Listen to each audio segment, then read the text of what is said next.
Good morning class. જય સ્વામિનારાયણ. આજે આપણે ધોરણ 12 કોમર્સ વાણિજ્ય વ્યવસ્થાને સંચાલનમાં યુનિટ નંબર 4 માં ક્વેશ્ચન નંબર 2 વ્યવસ્થાતંત્ર અને તેના લક્ષણો સમજાવો. જય સરદાર સ્કૂલ ગોંડલથી આપનું હાર્દિક સ્વાગત છે. આજે આપણે પ્રશ્ન નંબર 2 ની ચર્ચા આ પીરિયડની અંદર કરશું. રેડી? તો જોઈએ આપણે પ્રશ્ન નંબર 2, વ્યવસ્થાતંત્રના લક્ષણો સમજાવો.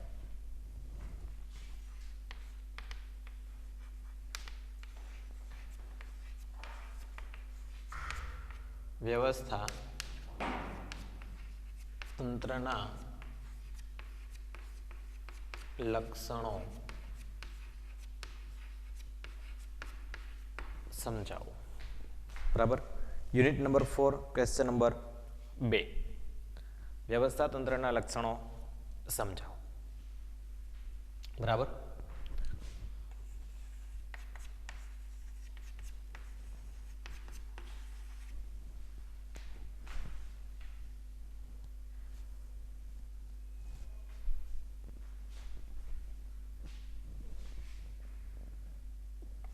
એરો મારીને આપણે કોમન સેન્ટેન્સ લખીએ છીએ એ પ્રમાણે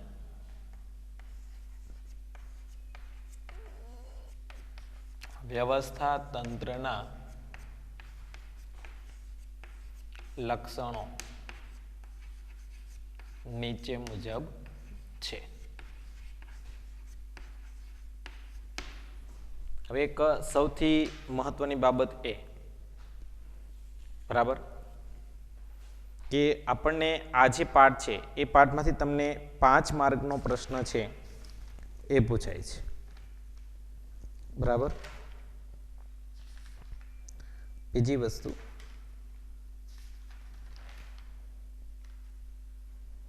સોરી 3 જ માર્કનો પ્રશ્ન તમને પૂછાય છે એમાંથી, એટલે બહુ કંઈ જરૂર નથી. પણ 5 માર્કના પ્રશ્નો જેમાંથી પૂછાતા હશે તેવા પ્રશ્નો આપણે વધારે પ્રાયોરિટી આપશું. બરાબર. તો વ્યવસ્થા તંત્રના લક્ષણો, સૂત્ર છે આપણું હે આસમા આપદે નિશા. બરાબર. હે આસમા, હે આસમા આપદે નિશા. બરાબર.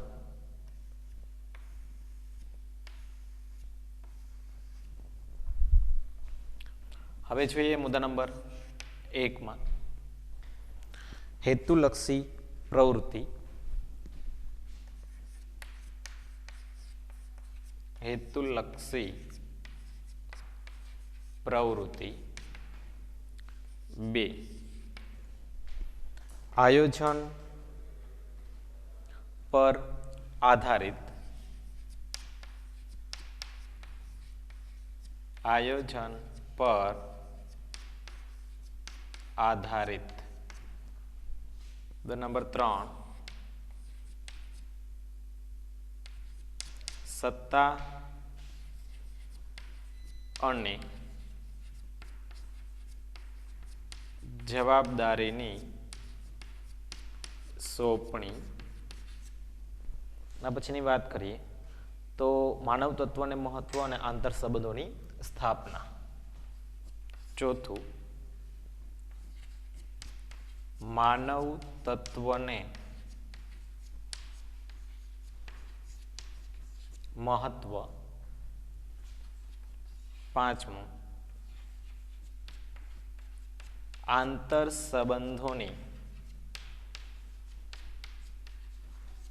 સ્થાપના. 6, પરિવર્તનશીલ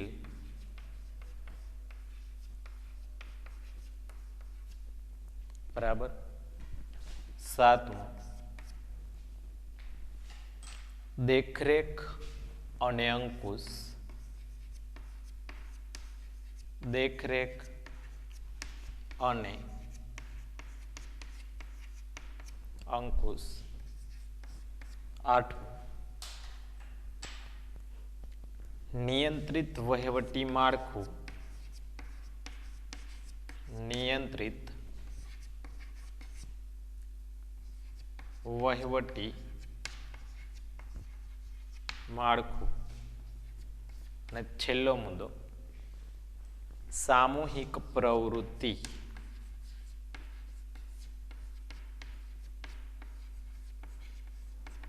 સામૂહિક પ્રવૃત્તિ. બરાબર મિત્રો, આપણે અહીંયા ખાસ ધ્યાન આપવાનું છે કે વ્યવસ્થા તંત્ર અને તેના લક્ષણો જે તમને 3 ગુણની અંદર પૂછાઈ શકે છે. દર્શાવવાના છે તમારે વધુમાં વધુ 8 મુદ્દા અથવા તો 9 મુદ્દા. બરાબર, 9 મુદ્દા આપણે અહીંયા આપેલા છે. ઓલરેડી આમ તો 6 મુદ્દા તમે દર્શાવો તો ચાલે. બરાબર, કે વ્યવસ્થા તંત્ર એટલે શું, તેના લક્ષણો જણાવો, આવો તમને પ્રશ્ન પૂછવામાં આવે તો વ્યવસ્થા તંત્રનો અર્થ આપણે આગળના ક્લાસની અંદર વાત કરેલી છે. બરાબર, કે સમાન હેતુની સિદ્ધિ માટે કાર્ય કરતા વ્યક્તિઓ વચ્ચે સત્તા અને જવાબદારીની વહેંચણી કરતું માળખું એટલે વ્યવસ્થા તંત્ર. બરાબર ને? તો એ જે કઈ વસ્તુઓ છે અને બીજું એક ડેફિનેશન આપણે આપેલી હતી કે 2 કે તેથી વધુ વ્યક્તિઓ વચ્ચે કાર્ય કરતા વ્યક્તિઓ વચ્ચે સત્તા અને જવાબદારીની વહેંચણી કરતું માળખું, જેને પણ શું કીધું આપણે, તો કે વ્યવસ્થા તંત્ર. બરાબર, તો આ જે વ્યવસ્થા તંત્ર છે એ વ્યવસ્થા તંત્રની અંદર દરેકે દરેક વ્યક્તિ છે એ સમાન કાર્ય માટે જોડાય છે. તો કેવા કેવા લક્ષણો છે એ ધરાવતો હોવો જોઈએ, તો આપણે એમાં ટોટલ 9 મુદ્દા દર્શાવેલા છે. સૂત્ર છે હે આસમા આપદે નિશા. પહેલો મુદ્દો હેતુલક્ષી પ્રવૃત્તિ, આયોજન પર આધારિત, સત્તા અને જવાબદારીની સોંપણી, માનવ તત્વને મહત્વ, આંતર સંબંધોની સ્થાપના, પરિવર્તનશીલ દેખરેખ અને અંકુશ, નિયંત્રિત વહીવટી માળખું અને સામૂહિક પ્રવૃત્તિ.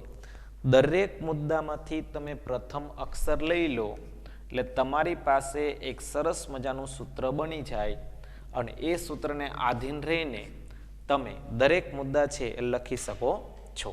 તો સૂત્ર હતું આપણું હે આસમા આપદે નિશા. રેડી? ફરી વાર ધ્યાન આપજો. સૂત્ર શું હતું? હે આસમા આપદે નિશા.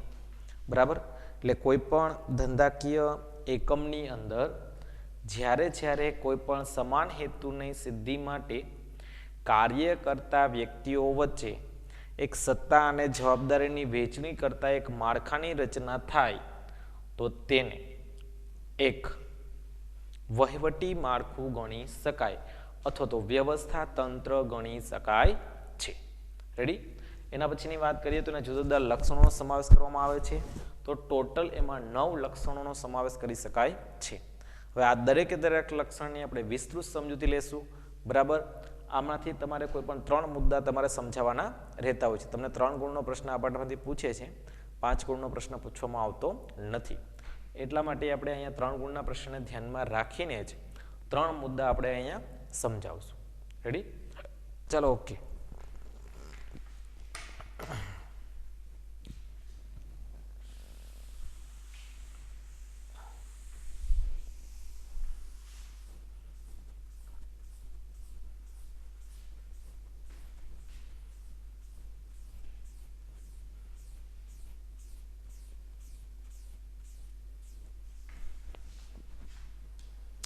પહેલો મુદ્દો જોઈએ એમાં હેતુલક્ષી પ્રવૃત્તિ. મુદ્દા નંબર 1, હેતુલક્ષી પ્રવૃત્તિ. બરાબર,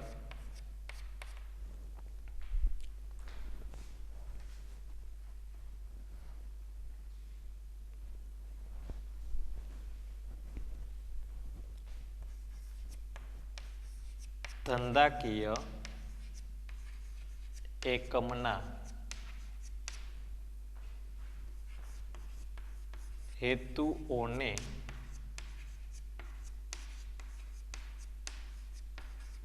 સિદ્ધ કરવા માટે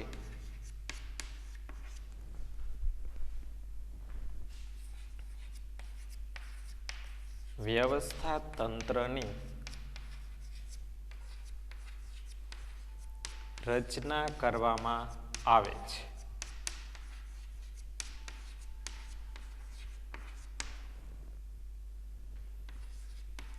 જેમાં વિવિધ પ્રકારના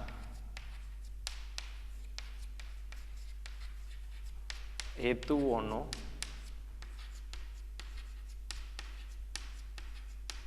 સમાવેશ થાય છે, જેવા કે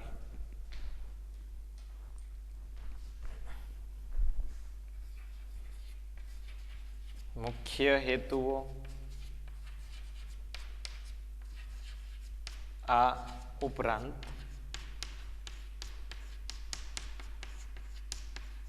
ગૌણ હેતુઓ.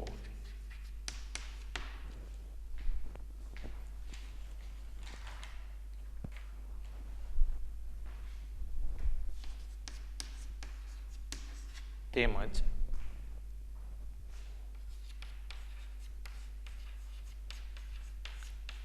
કર્મચારીના હેતુ. બરાબર, ગૌણ હેતુ, મુખ્ય હેતુ અને કર્મચારીના હેતુ. બરાબર, ખાસ યાદ રાખજો વ્યવસ્થા તંત્ર. બરાબર, કે કોઈ પણ ધંધાકીય એકમની અંદર વ્યવસ્થા તંત્રની રચના કરવામાં આવે ત્યારે એમાં કેટલાક લક્ષણોનો પણ સમાવેશ થાય છે. તો કેવા કેવા લક્ષણો છે એ જોઈ શકાય છે.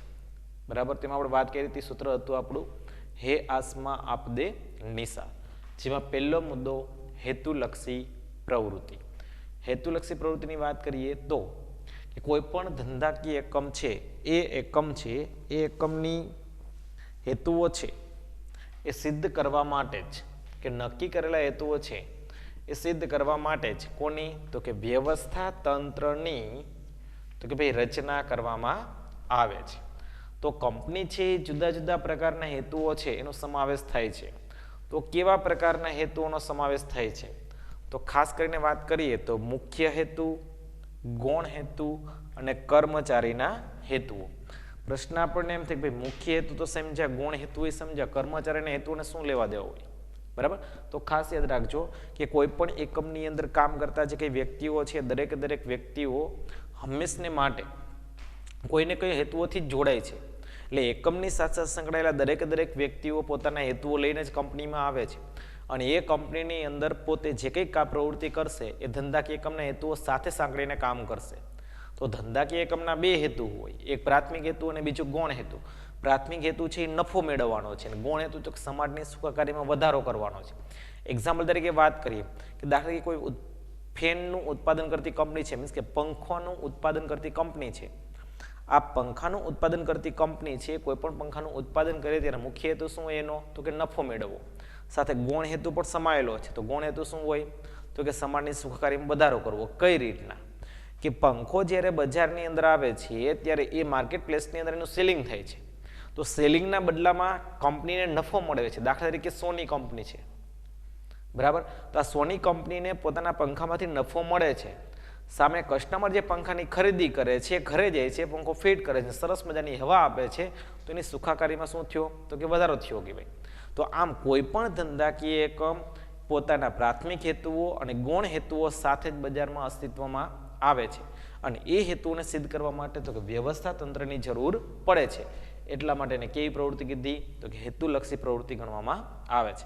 બીજું તો કર્મચારીના હેતુને પણ સિદ્ધ કરવાનું કામ કરે. શું કામે, કે કોઈ કર્મચારી એકમમાં આવે તો પેલું હેતુ શું હોય, તો કે નાણાં મળે, એ હેતુથી આવે છે. સેવા કરવા માટે તો આવતો નથી કંઈ.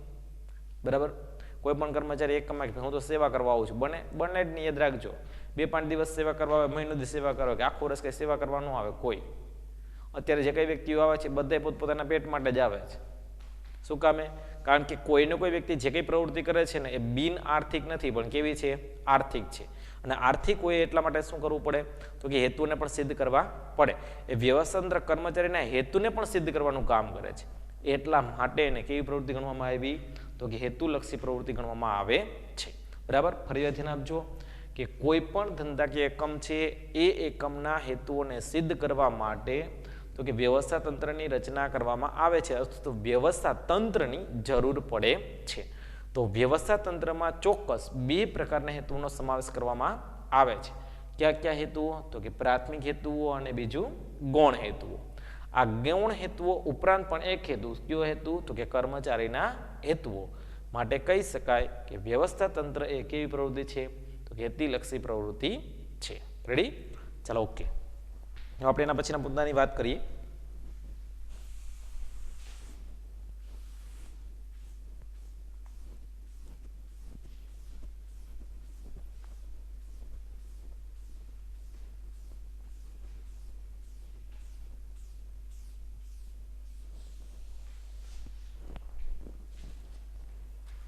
आयोजन पर आधारित मुद्दा नंबर 2,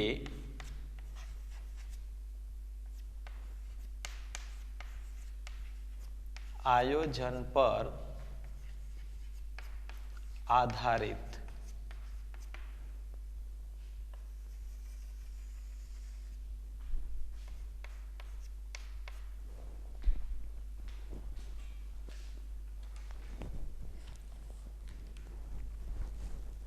आयोजन द्वारा नक्की करेला हेतुओने सिद्ध करवामां आवे छे। कोईपण आयोजन करवामां आवे तो आयोजन द्वारा नक्की करेला हेतुओने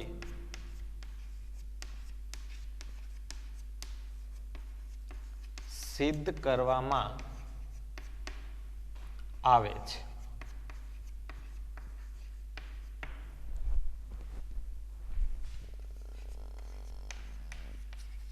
परंतु तेना अमल माटे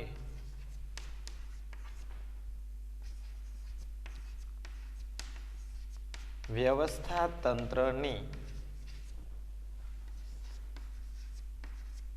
जरूर पड़े छे।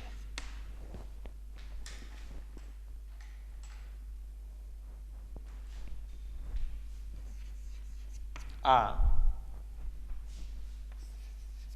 व्यवस्था तंत्रनी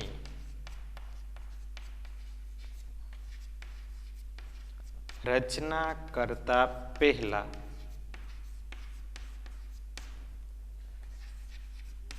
आयोजन करवू पड़े छे।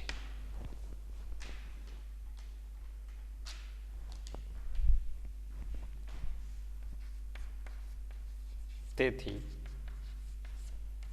कही शकाय के व्यवस्था तंत्र ए आयोजन पर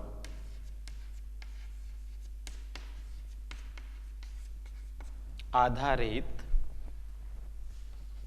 छे। बराबर कि कोई ने कोई धंधाकीय एकमनी अंदर व्यवस्था तंत्रनी रचना करवामां आवे छे। तो आज व्यवस्था तंत्रनी रचना करवामां आवे एनुं मुख्य कारण शुं होय कि भाई नक्की करेला हेतुओ तो कि सिद्ध करवा। तो आ हेतुओ छे क्या नक्की थाय? तो कि आयोजनमां। आपणे पहेला युनिटनी अंदर शीखी गया था आयोजन, व्यवस्था तंत्र, कर्मचारी व्यवस्था अने दोरवणी अने अंकुशनो समावेश एटले तो कि संचालन। तो आयोजननी अंदर नक्की करेला हेतुओ छे एने सिद्ध करवा माटे कोनी जरूर पड़े? तो कि भाई व्यवस्था तंत्रनी जरूर पड़े। प्रश्न आपणे एम थाय के भाई तमे आयोजन करो छो त्यारे ज व्यवस्था तंत्र अपनावो छो तो पछी शा माटे जरूर छे? पण व्यवस्था तंत्रनी अंदर तो कि प्राण पूरवा माटे, जीव पूरवा माटे केनी जरूर पड़े? तो कि कर्मचारीओनी। અને આ કર્મચારીઓ વચ્ચે એક પ્રકારની સત્તા અને જવાબદારીની એક માળખાની રચના થઈ જેને આપણે શું કીધું? તો કે વ્યવસ્થાતંત્ર। આયોજનમાં આપણે શું નક્કી કર્યું? તો કે હેતુઓ નક્કી કર્યા। હેતુઓ ઓટોમેટિક સિદ્ધ થઈ જશે? તો કે નહીં થાય। તો શું કરવું પડશે? તો કે વ્યવસ્થાતંત્રની જરૂર પડશે। તો કે ભાઈ તમે આયોજનમાં હેતુઓ નક્કી કરો છો પણ એને સિદ્ધ કરવા માટે એના અમલ માટે કેની જરૂર પડશે? તો કે વ્યવસ્થાતંત્રની જરૂર પડે છે। આજે વ્યવસ્થાતંત્રની તમે રચના કરો એ પહેલા કોની રચના કરવી પડે? તો કે આયોજન કરવું પડે। તો આયોજન કરવામાં આવે છે એટલા માટે શું કહી શકાય કે વ્યવસ્થાતંત્ર એ આયોજન પર આધારિત છે। આપણે એક્ઝામ્પલ તરીકે વાત કરીએ કે આપણે સંચાલનની ડેફિનેશન જોઈ ગયા હતા સંચાલનમાં આપણે કીધું હતું કે આયોજન, વ્યવસ્થાતંત્ર, કર્મચારી વ્યવસ્થા, દોરવણી અને અંકુશ એટલે સંચાલન. બરાબર ને? તો આપણે સંચાલન કરવું હોય તો પહેલાં શું કરવું પડે? તો કે હેતુઓ આયોજન કરવું પડે. આયોજન કર્યા પછી તો કે વ્યવસ્થાતંત્રની જરૂર પડે. વ્યવસ્થાતંત્રમાં પ્રાણ પૂરવા માટે તો કર્મચારી વ્યવસ્થા કરવી પડે. કર્મચારી વ્યવસ્થા પાસેથી કામ કાઢવા માટે એક દોરવણી આપવી પડે. દોરવણી આપ્યા પછી એ કામ બરાબર કરે છે કેમ એ જોવા માટે તો કે અંકુશની જરૂર પડે. તો આ તમામ બાબતો તમે હેન્ડલિંગ કરો એને શું કહેવાય? તો કે સંચાલન. એમાં બીજા નંબર આપ્યું વ્યવસ્થાતંત્ર. બરાબર ને? જેમાં પહેલા નંબર પર શું હતું? તો કે આયોજન. એટલે આયોજન છે વ્યવસ્થાતંત્રની પહેલા થાય છે. એટલે આપણે પહેલા પણ કીધું જો કે વ્યવસ્થાતંત્રની રચના કરતા પહેલા શું કરવું પડે? તો કે આયોજન કરવું પડે છે. એટલા માટે કહી શકાય કે વ્યવસ્થાતંત્ર એ આયોજન પર આધારિત છે. રેડી? ચલો આગળ. હવે છે મુદ્દા નંબર 2.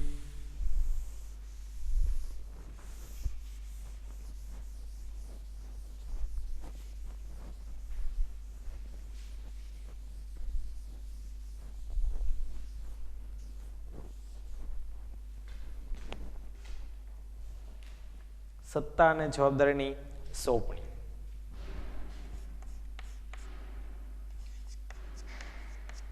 સત્તા અને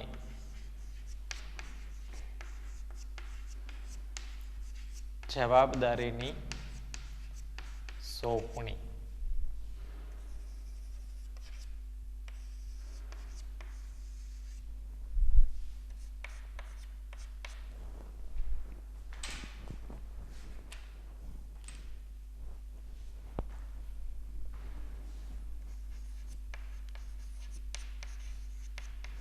ધંધાકીય એકમમાં કામ કરતા કર્મચારીઓ વચ્ચે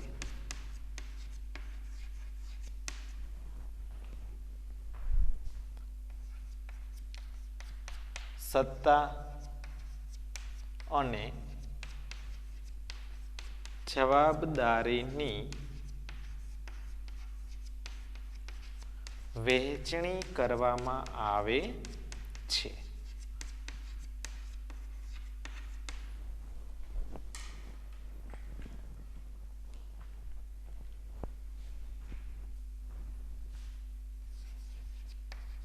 અહીં સત્તા અને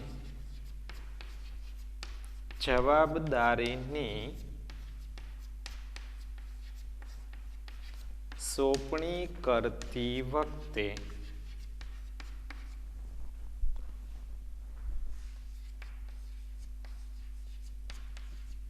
કર્મચારીના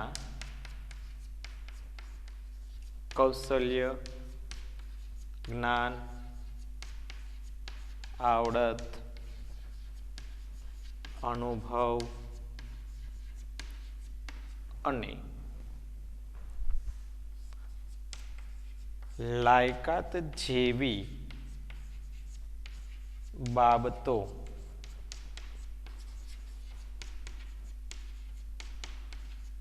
ધ્યાનમાં રાખવામાં આવે છે.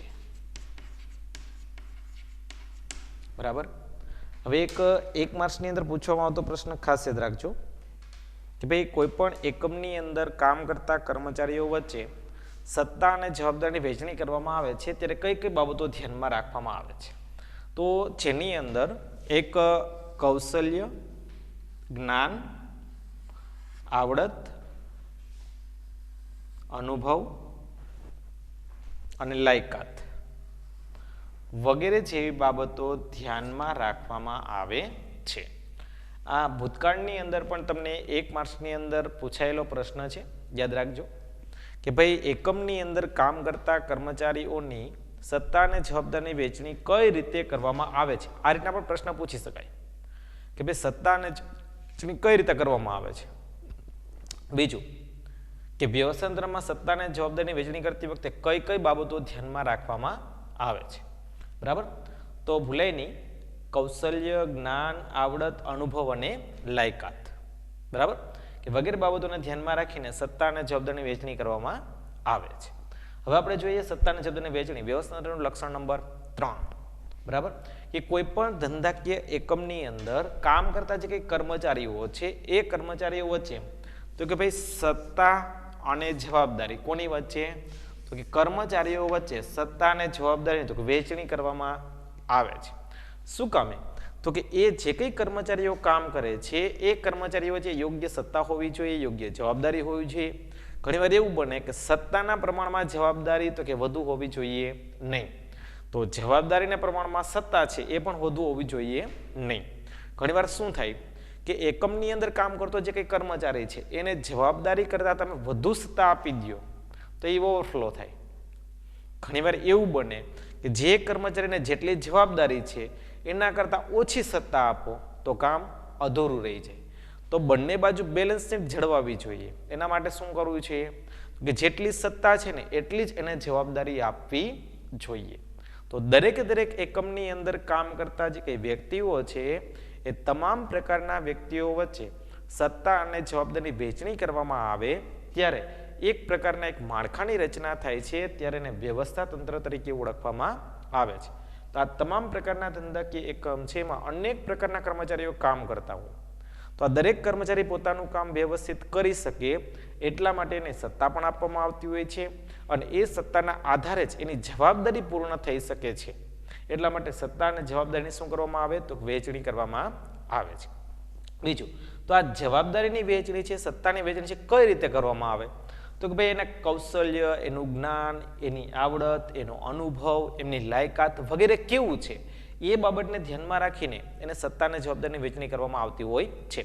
એક્ઝામ્પલ તરીકે વાત કરીએ, કોઈ મશીનરી છે, એ મશીનરી ઉપર કામ કરવાનું કોઈ કર્મચારીને હોય તો એ કર્મચારી અનુભવી છે કે કેવો છે, એ કર્મચારીની આવડત કેવી છે, એ કર્મચારી કેવી લાયકાત એ બાબતને ધ્યાનમાં રાખીને તો કે એને કામ સોંપવું જોઈએ. ઘણીવાર કર્મચારીના જ્ઞાન કે આવડત કે અનુભવને યોગ્ય ધ્યાનમાં ન રાખીને કરવામાં આવેલી સોંપણી હંમેશને માટે નિરર્થક નીવડે છે.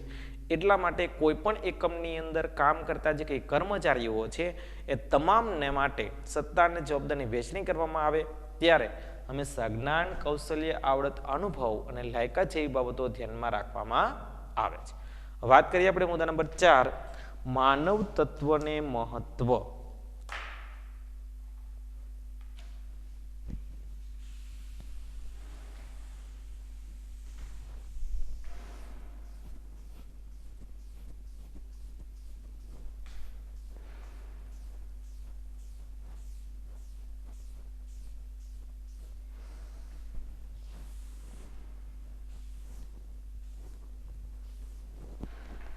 બરાબર, મુદ્દા નંબર 4, માનવ તત્વને મહત્વ.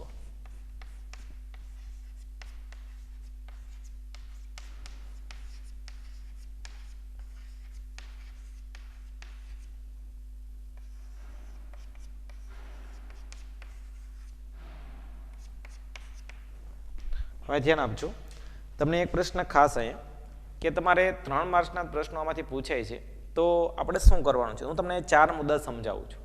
એ 4માંથી કોઈ પણ તમારે 3 યાદ રાખવાના રહેશે અને તમારી ઈચ્છા હોય તો 4 યાદ રાખો તો પણ વાંધો નથી. બરાબર, પણ આપણે પ્રાયોરિટી એ આપવાનું કે 3 મુદ્દા આપણે સમજાવવાના છે. તમારે દર્શાવવા બેસો ત્યારે ઓછામાં ઓછા 6 અને વધુમાં વધુ તમારી ઈચ્છા થાય એટલા અને દર્શાવેલા હોય એટલા. બરાબર, ઘણીવાર એવું બને કે મુદ્દા 5 જ આપેલા ટેક્સ્ટ બુક તો વિદ્યાર્થીઓ 7 મુદ્દા લખીને આવે. પ્રશ્ન આવે કે 2 મુદ્દા આવ્યા ક્યાંથી? ટૂરમાં ગયા હોય, 60 વ્યક્તિઓ આપણે બસમાં બેઠા છીએ, બરાબર, 59 થઈને તો તકલીફ, એ ગયો ક્યાં એમ, પણ 61 થઈ તો તકલીફ ન થઈ, તો પ્રશ્ન આપણે આવ્યો ક્યાંથી? બસ એના જેવી કન્ડિશન કે જ્યારે આપણે પ્રશ્નોના મુદ્દા દર્શાવીએ છીએ ને ત્યારે એ મુદ્દા કમ્પ્લીટલી ટેક્સ્ટ બુકને રિલેટેડ હોવા જોઈએ, ટેક્સ્ટ બુકના બાજુને ધ્યાનમાં રાખીને જોવા જોઈએ. માની લો કે ટેક્સ્ટ બુકમાં 8 જ મુદ્દા આપેલા છે, તમારે 8 મુદ્દાથી વધારે દર્શાવવાનું નથી. ઓછામાં ઓછા 6, 3 માર્કના પ્રશ્નની અંદર તમે ઓછામાં ઓછા અહીંયા કેટલા મુદ્દા દર્શાવી શકો છો? તો કે 6 મુદ્દા દર્શાવી શકો છો. બરાબર, અને 3 મુદ્દા તમારે સમજાવવાના રહેતા હોય છે. 6 કરતાં વધારે મુદ્દા જો તમને ટેક્સ્ટ બુકમાં આપેલા હોય અને તમારે દર્શાવવા હોય તો કોઈ વાંધો નથી, તો તમે દર્શાવી શકો છો. બાકી તમારે શું કરવાનું છે અહીંયા? તો ભાઈ 3 જ મુદ્દા છે એને સમજાવવાના રહેશે. આપણે દરેક મુદ્દાની અંદર 4 મુદ્દાને મહત્વ આપશું. બરાબર, હવે જોઈએ આપણે અહીંયા ચોથો મુદ્દો તો કે માનવ તત્વને મહત્વ.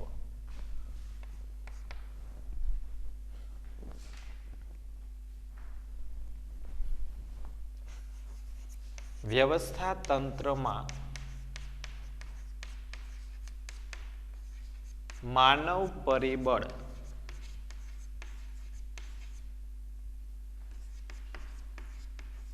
કેન્દ્ર સ્થાને છે. માનવ પરિબળ કેન્દ્ર સ્થાને છે.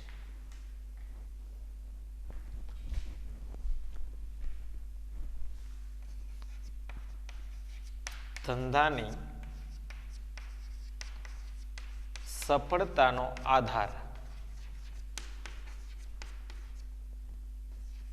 એકમમાં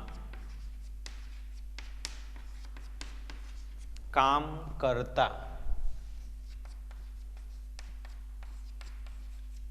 કર્મચારીઓની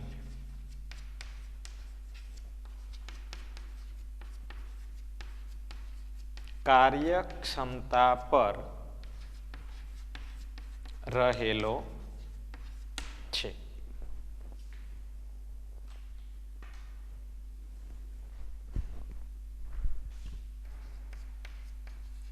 તેથી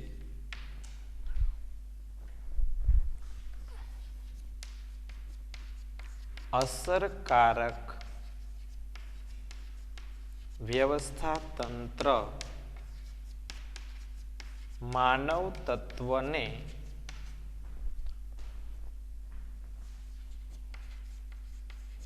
મહત્વ આપે છે.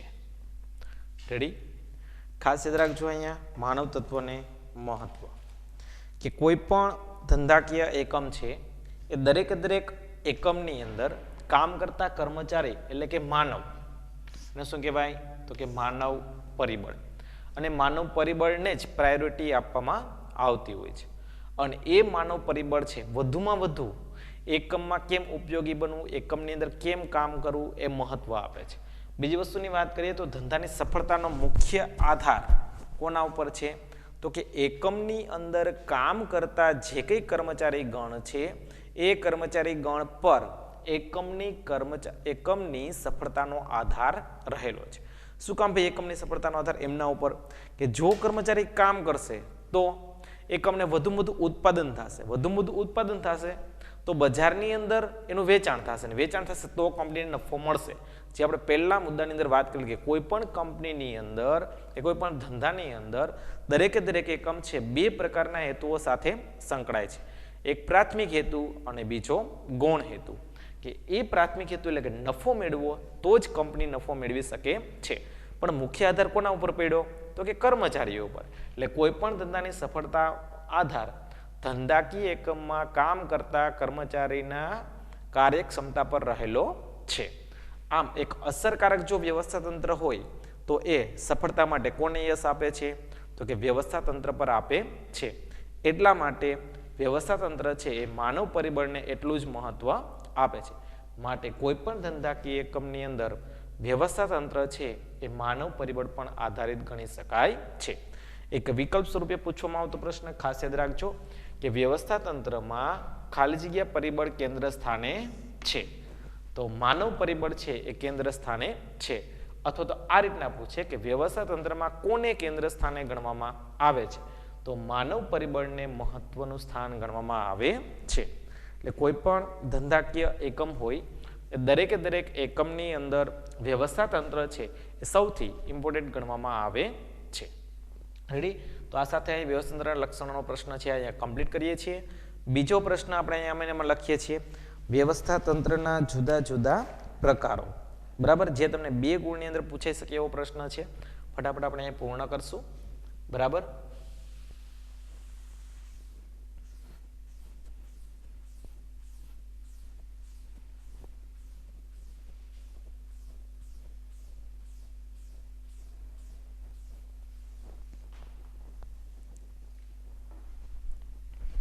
તમને આ રીતના પ્રશ્ન પૂછવામાં આવે છે.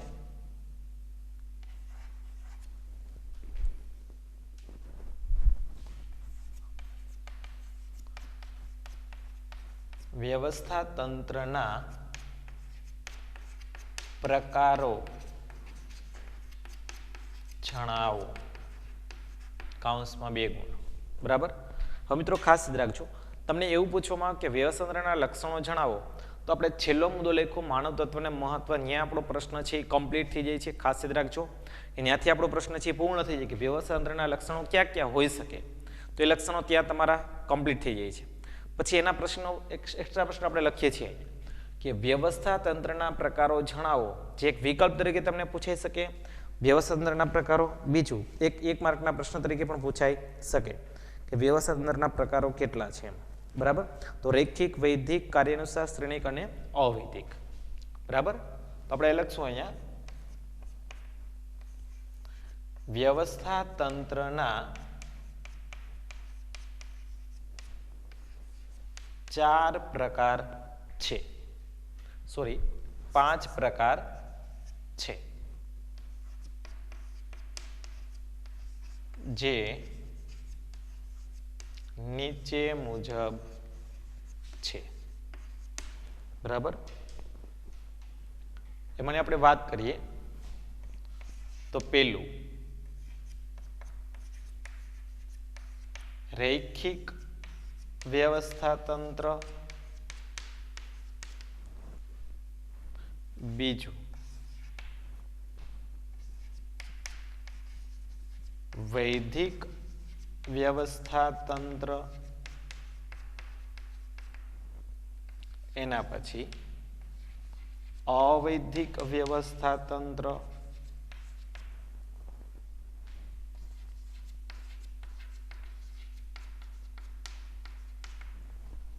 એના પછી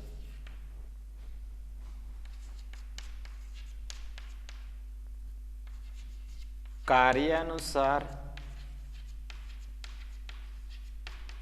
વ્યવસ્થાતંત્ર, અને એના પછી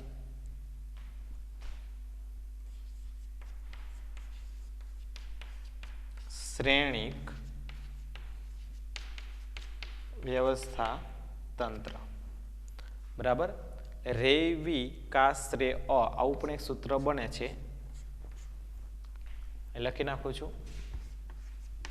રેવી કાશ્ર અ. બરાબર. એટલે વ્યવસ્થાતંત્રના પ્રકારો તમને પૂછે તો 5 પ્રકાર છે એ તમારે દર્શાવવાના છે, જે તમને એક વિકલ્પ તરીકે પૂછી શકાય કે ભાઈ વ્યવસ્થાતંત્રના પ્રકારો કેટલા છે, કયા કયા.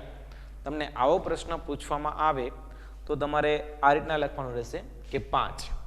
પછી તમને 2 ગુણની અંદર પ્રશ્ન પૂછી શકાય વ્યવસ્થાતંત્રના પ્રકારો જણાવો તો કેટલા પ્રકાર છે, તો કે 5. ક્યાં ક્યાં, તો કે રૈખિક વ્યવસ્થાતંત્ર, વૈધિક વ્યવસ્થાતંત્ર, અવૈધિક વ્યવસ્થાતંત્ર, કાર્યાનુસાર વ્યવસ્થાતંત્ર અને શ્રેણિક વ્યવસ્થાતંત્ર. બરાબર. ટોટલ 5 પ્રકાર છે એ પાડવામાં આવે છે. ફરીવાર ધ્યાન આપજો, વ્યવસ્થાતંત્રના જુદા જુદા પ્રકારો જણાવો કે જેના ટોટલ 5 પ્રકાર પાડવામાં આવે છે. રૈખિક, વૈધિક, અવૈધિક, શ્રેણિક અને કાર્યાનુસાર. રેડી. દરેક મુદ્દાની આપણે ડેફિનેશન સમજીએ. પહેલો મુદ્દો છે તો કે ભાઈ રૈખિક વ્યવસ્થાતંત્ર, તો કે જે વ્યવસ્થાતંત્રની અંદર સત્તા અને જવાબદારીની વહેંચણી સીધી રેખામાં થતી હોય તો એવા વ્યવસ્થાતંત્રને શું ગણી શકાય, તો કે ભાઈ રૈખિક વ્યવસ્થાતંત્ર ગણી શકાય છે. મુદ્દા નંબર 2 વૈધિક વ્યવસ્થાતંત્ર, તો કે જે વ્યવસ્થાતંત્રની રચના નિયમ મુજબ કરવામાં આવતી હોય તો તેને વૈધિક વ્યવસ્થાતંત્ર ગણી શકાય છે. મુદ્દા નંબર 4 અવૈધિક વ્યવસ્થાતંત્ર, કે જે વ્યવસ્થાતંત્રની રચના માનવ સંબંધો પર આધારિત હોય તો તેને અવૈધિક વ્યવસ્થાતંત્ર ગણી શકાય છે. એના પછી કાર્યાનુસાર વ્યવસ્થાતંત્ર, કે જે વ્યવસ્થાતંત્રની રચના કાર્ય અનુસાર કરવામાં આવે તો તેને કાર્યાનુસાર વ્યવસ્થાતંત્ર તરીકે ઓળખવામાં આવે છે. અને છેલ્લો મુદ્દો કે જે પ્રોજેક્ટ માળખું અને સામાન્ય માળખાની રચના થઈને જે વ્યવસ્થાતંત્રની રચના થાય તેને શ્રેણિક વ્યવસ્થાતંત્ર તરીકે ઓળખવામાં આવે છે. તો આમ જુદા જુદા જે કઈ વ્યવસ્થાતંત્ર છે એ વ્યવસ્થાતંત્રનું માળખું અહીંયા જોવા મળે છે. તો 2 ગુણની અંદર તમને પૂછવામાં આવે કે ભાઈ વ્યવસ્થાતંત્રના પ્રકારો જણાવો, તો આ તમે 5 પ્રકારો છે એ જણાવી શકો છો. બીજું વિકલ્પ તરીકે પૂછે તો તમારે ફિગરની અંદર એટલે કે 5 આંકડાની અંદર દર્શાવવાનો રહેશે. બરાબર, ફરીવાર ધ્યાન આપજો. વ્યવસ્થા તંત્ર એટલે શું ને તેના લક્ષણો જણાવો. તો સમાન હેતુની સિદ્ધિ માટે કાર્ય કરતા વ્યક્તિઓ વચ્ચે સત્તા અને જવાબદારીની વહેંચણી કરતું માળખું, જેને આપણે શું કીધું? વ્યવસ્થા તંત્ર. મુદ્દા નંબર 2 કે ભાઈ 2 કે તેથી વધુ વ્યક્તિઓ વચ્ચે સત્તા અને જવાબદારીની વહેંચણી કરતું માળખું, જેને શું કીધું આપણે? વ્યવસ્થા તંત્ર. પછી એના લક્ષણો તો હે આસમા આપદે નિશા, જેમાં તમારે કોઈ પણ 3 મુદ્દા સમજાવવાના રહેશે. આપણે ઓલરેડી 4 મુદ્દા એમાં સમજાવેલા છે. બરાબર, કોઈ પણ 6 મુદ્દા તમારે દર્શાવવાના રહેશે. ઓલરેડી એમાં આપણે 9 મુદ્દા દર્શાવેલા છે. રેડી? અને એના પછીનો ક્વેશ્ચન કે વ્યવસ્થાતંત્રના પ્રકારો જણાવો, જેમાં 2 ગુણ અને 1 ગુણ. રેડી? તો અહીંયા વ્યવસ્થાતંત્ર અને તેના પ્રકારો એની સમજૂતી આપણે વિશેષ રીતે મેળવી લીધી. તો આજનો પીરિયડ આપણે અહીંયા સમાપ્ત કરીએ છીએ.